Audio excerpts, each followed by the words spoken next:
اب اگلی بات ہم کریں گے اہتداء میں ہدایت اور علم کا فرق. دیکھیں، اگر میں آپ کو کہوں کہ کوئی آپ سے پوچھے یہ آج کا پروگرام کہاں ہو رہا ہے، اور کہ وہ ادھر وہ ایک سینٹر ہے وہاں پر ہو رہا ہے روات میں، اور وہ آپ کو یہاں پہنچنے کی ہدایت دیتے ہیں، اس کو بھی ہدایت ہی کہتے ہیں نا. آپ نے وہ ہدایات لکھ لی، لیکن اگر میں کہوں کہ اس نے آپ کو یہاں پہنچنے کا علم دیا، معلومات دی، وہ بھی بات ٹھیک ہے. اس کانٹیکسٹ میں ہدایت اور معلومات ایک ہی بات ہے. آپ مجھے ہدایت دیں، میں کون سا کورس لوں، پروفیسر سے پوچھا جا کے، میں کون سی کتاب پڑھوں، اور جب آپ کو وہ ہدایت دے گا وہ معلومات ہی دے رہے ہیں نا. تو بہت ساری مثالوں میں ہدایت اور علم میں کوئی فرق نہیں ہوتا، ایک ہی بات ہوتی ہے. کسی کو ہدایت دینا اور کسی کو علم دینا ایک ہی بات ہوتی ہے. لیکن قرآن نے ہدایت اور علم میں ایک طرف تو ایک ہی بات، ایک پہلو سے ایک ہی بات ہے، اور ایک اور پہلو سے دو کمپلیٹلی پوری طرح سے مختلف باتیں ہیں. ان کا آپس میں کوئی تعلق نہیں. جیسے بنو اسرائیل کے علماء، ان کے بارے میں قرآن نے کہا ہے کہ یہ علم والے لوگ ہیں. علم بہت ہے ان کے پاس، کیا نہیں ہے؟ ہدایت نہیں ہے. اگر علم اور ہدایت ایک ہی چیز ہے تو اگر ان کے پاس علم بہت ہے تو اس کا مطلب ہے ان کے پاس کیا بہت ہے؟ ہدایت بہت ہے. ابلیس کے پاس بہت علم ہے، بہت علم ہے. اس کے پاس سارے انبیاء کا علم، بلکہ ان انبیاء کا بھی علم جن کو ہم نہیں جانتے. ان کی قوموں کو بھی برباد کرنے پہنچ گیا تھا. اس کو ہم قصہ آدم پڑھتے ہیں، وہ قصہ آدم میں خود تھا. اس کو فرسٹ ہینڈ نالج ہے، براہ راست علم ہے اس کو. ہم ملائکہ کے بارے میں سیکھتے ہیں، وہ اب ملائکہ سے اس کی ملاقات ہو چکی ہے، ان کے ساتھ میں وہ رہ چکا ہے. یعنی اس کے علم میں کوئی کمی نہیں ہے. کس چیز میں کمی ہے؟ ہدایت پہ. تو ایک پہلو سے تو ہدایت اور علم ایک ہی چیز ہے، ایک اور پہلو سے ہدایت اور علم دو الگ الگ مختلف کمپلیٹلی الگ چیزیں ہیں. دوسری بات، اگر میں آپ سے علم مانگوں، مجھے یہ بتا دیں، معلومات مانگو، علم مانگو، ایک دفعہ آپ نے وہ علم حاصل کر لیا تو اب وہ آپ کا ہو گیا. آپ علم کو اون کر سکتے ہو. آپ نے سیکھ لیا ایک دفعہ 2 اور 2 جمع 4 علم ہے نا. اب آپ کو دوبارہ سیکھنے کی ضرورت نہیں پڑے گی. اب آپ اس سے مزید اور علم سیکھیں اور مزید سیکھ لیں گے، اس کے بعد مزید اور پھر مزید اور مزید اور. اسی کو تعلیم کہا جاتا ہے. پہلی جماعت میں جو سیکھا اس کی بنیاد پر دوسری میں مزید سیکھا، دوسری میں پہلی والی بات نہیں ہو رہی، دوسری والی بات ہو رہی ہے، تیسری، چوتھی، پانچویں، چھٹی، پی ایچ ڈی تک پہنچ گئے. جب پی ایچ ڈی میں پہنچے تو بیچلرز والی بات نہیں ہو رہی، آگے بات ہو رہی ہے. علم کے مراحل سے جب انسان گزرتا ہے نا تو پیچھے نہیں جاتا، ہمیشہ آگے جاتا ہے. جس کے پاس زیادہ علم ہے وہ اس کے سامنے ایک نئی دنیا کھل گئی، اب وہ اس کے بارے میں سیکھنا چاہ رہا ہے. وہ ایک دفعہ وہ دریا وہ پار کر لے، اس کے سامنے ایک اور دریا آ جاتا ہے، اب وہ اس کو پار کر رہا ہے. یہی بات ہے نا. تو علم میں کیا ہوتا ہے؟ ترقی. علم میں ہمیشہ ہوتی ہے ترقی. لیکن ہدایت میں نا کبھی اونچا، کبھی اونچ، کبھی نیچ، کبھی زیادہ کبھی کم، کبھی آگے کبھی پیچھے. اسی لیے وہ ہدایت ایسی چیز ہے، پہلی تو آپ اس کو اون نہیں کر سکتے. آپ علم کو کسی حد تک اون کر سکتے ہو، میرا ہے یہ علم، مجھے علم ہے اس کا. آپ زبان سیکھ سکتے ہو، آپ نے زبان سیکھ لی، آپ اس کو اون کرتے ہو، اب آپ اس کو استعمال کر رہے ہو، آپ کی ایک اونرشپ ہے اس کے اوپر. لیکن قرآن جس چیز کو ہدایت کہہ رہا ہے نا، وہ علم سے کہیں زیادہ ہے، کوئی اور ہی چیز ہے جس کو آپ کبھی اون نہیں کر سکتے. اور کیونکہ آپ اس کو اون نہیں کر سکتے اور آپ کو اس کی ضرورت ہے تو آپ کو وہ بار بار مانگنی پڑتی ہے. اور ایک دفعہ آپ کو دے دی جائے تو وہ آپ کے پاس ہمیشہ کے لیے نہیں رہتی. علم کی طرح علم آپ کو ایک دفعہ دے دیا جائے نا، آپ کے پاس ہی رہتا ہے.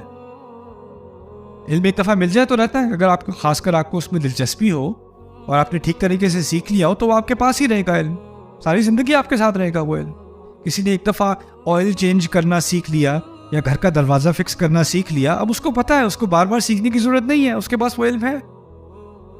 لیکن اللہ تعالیٰ نے اس صورت میں جو ہم سے مطالبہ کرنے کا سکھایا ہے نا، اہدنا، ہدایت دیجیے، ہم کتنی دفعہ مانگتے ہیں؟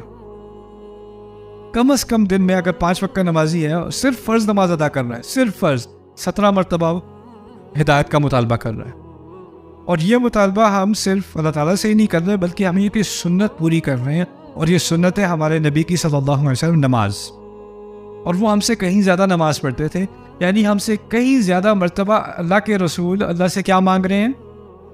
ہدایت۔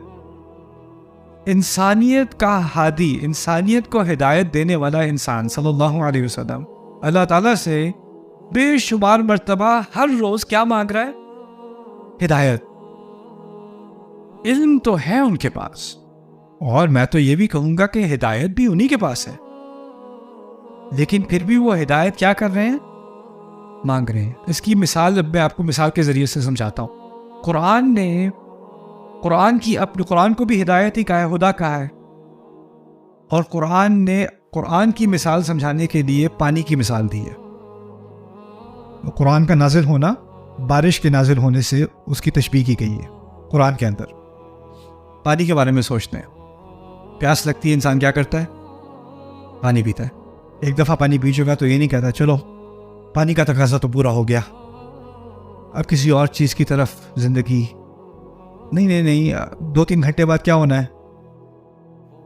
پھر جسم خالی ہونا شروع ہو گیا پانی سے، دوبارہ پانی، پھر 2-3 گھنٹے بعد دوبارہ پانی، پھر دوبارہ پانی، پھر دوبارہ پانی۔ آپ اپنے جسم کو برقرار نہیں رکھ سکتے، زندگی برقرار نہیں رہ سکتی بغیر پانی کے۔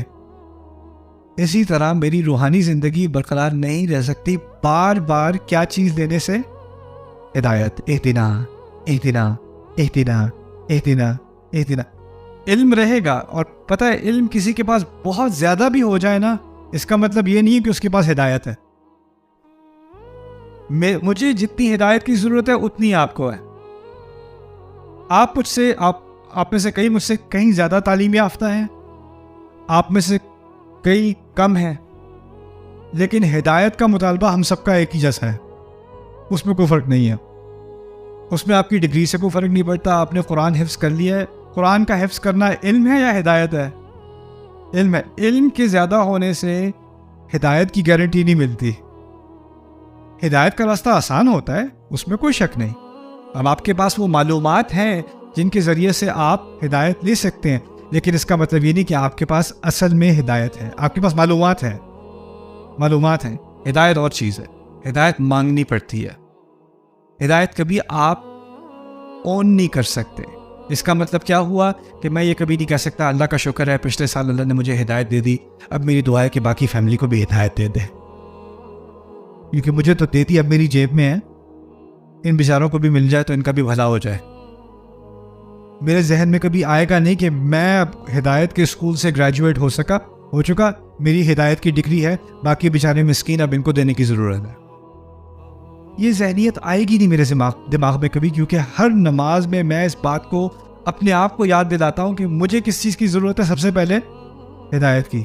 اچھا، اب نمازیں ہماری کم از کم 5 ہیں، کچھ گھنٹوں کے وقفے سے کیا سکھایا جا رہا ہے اور نماز کی اصل کیا ہے؟ یہاں تک کہ حدیث قدسی میں فاتحہ کو صلاۃ کہا گیا ہے، فاتحہ کو ہی نماز کہا گیا ہے، اور اس جو نماز کی بنیاد ہے وہ فاتحہ ہے۔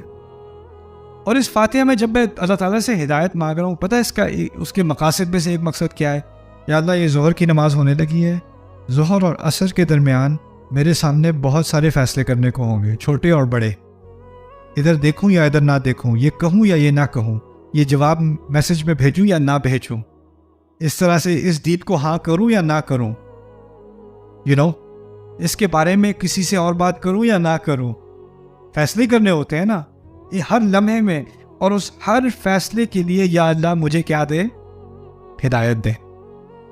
اور پھر یہ جو جذبہ ہوتا ہے ہدایت طلب کرنے کا، وہ کچھ گھنٹوں میں وہ سوکھ جاتا ہے، اور پھر نماز کا ٹائم آیا، پھر کیا پوچھا؟ ہدایت دے دے میرے رب۔ اب مغرب تک جو فیصلے کرنے ہیں ان میں ہدایت ہوگی، امید ہے کہ